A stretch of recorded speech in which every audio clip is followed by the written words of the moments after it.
Iceberg मीठे जल के ऐसे बड़े टुकड़े को कहते हैं जो किसी ग्लेशियर या आइस शेल्फ से टूटकर खुले पानी में तैर रहा हो। उत्प्लावन बल के कारण किसी भी आइसबर्ग का लगभग 10वां हिस्सा ही समुद्री पानी के ऊपर नजर आता है, जबकि उसका बाकी 9 गुना बड़ा भाग जल के नीचे होता है। टाइटैनिक के डूबने के कुछ महीनों पहले 1911 में ग्रीनलैंड के दक्षिण पश्चिमी हिस्से में मौजूद एक ग्लेशियर का 500 मीटर बड़ा टुकड़ा उससे अलग हो गया। हवा और समुद्र की लहरों के साथ ये आइसबर्ग तैरता हुआ दक्षिण की तरफ जाने लगा। 14 अप्रैल की रात को ये आइसबर्ग, जो अब 125 मीटर का ही बचा था, टाइटैनिक से जाकर टकरा गया। अटलांटिक में जाते टाइम और टक्कर के बाद पानी के तापमान के कारण आइसबर्ग पिघल गया। एक आइसबर्ग लगभग 2 से 3 वर्षों तक मौजूद रहता है। अगर आइसबर्ग 1910 या 1911 में गिरा तो ये 1912 के अंत तक या 1913 के दौरान भी गायब नहीं हुआ होगा। हालांकि ये देखते हुए कि टक्कर के टाइम आइसबर्ग 3 वर्ष पुराना रहा होगा, ये मुमकिन है कि अप्रैल 1912 की दुर्घटना के बाद केवल 1 या 2 सप्ताह के लिए ही अस्तित्व में था, क्योंकि ये जल्द ही गल्फ स्ट्रीम के गर्म पानी तक पहुंच गया होगा। टाइटैनिक का डूबना दुनिया की सबसे बड़ी समुद्री घटनाओं में से एक है। भले ही इसका जीवन काल कुल 5 दिन का था, लेकिन डूबने के दशकों बाद आज भी लोग इसे भूल नहीं पाए। टाइटैनिक जहाज 31 मार्च 1909 में बनना शुरू हुआ था और इसके बनने का काम 31 मई 1911 को खत्म हुआ। इसके बनने के दौरान ही 2 लोगों की जान चली गई और 246 लोग घायल हो गए थे। ये जहाज इतना शक्तिशाली था कि इसकी आवाज 16 किलोमीटर तक सुनाई दे सकती थी।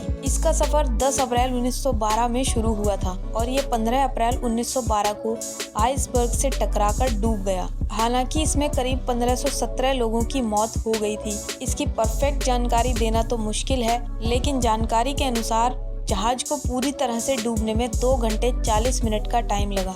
ये टाइमिंग उस वक्त से निकाली गई है जब आइसबर्ग के देखे जाने को लेकर पहला अलर्ट निकाला था।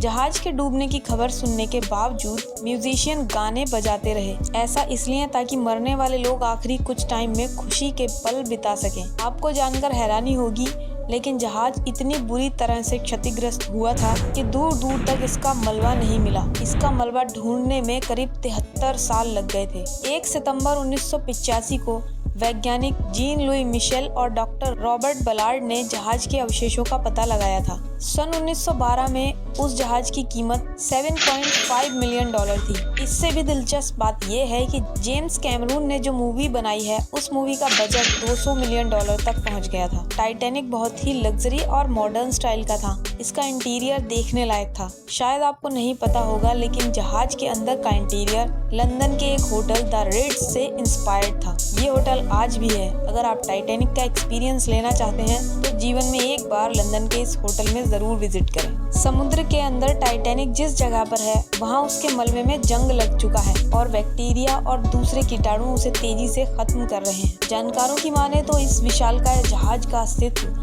शायद अगले 20 सालों में इतिहास बन जाएगा। हाल ही के दिनों में 1000 टन भारी इस जहाज से लाए गए कुछ सामान की एग्जीबिशन आयोजित की गई थी, लेकिन इस विशालकाय जहाज को समुद्र से बाहर निकालना असंभव है। अगर इसे समुद्र तल से उठाने की कोशिश भी की गई तो इसका मलबा जिस हालत में है वो बिखर जाएगा। यही वजह है कि आज समुद्र की गहराइयों में इसे देखने के लिए खास टूर आयोजित किया जाता है, जिसमें एक सबमर्सिबल में बैठकर समुद्र की गहराई में उतरकर इस जहाज को देखा जा सकता है और इसमें 8 दिन और 2 करोड़ रुपए से भी ज्यादा का खर्चा आता है।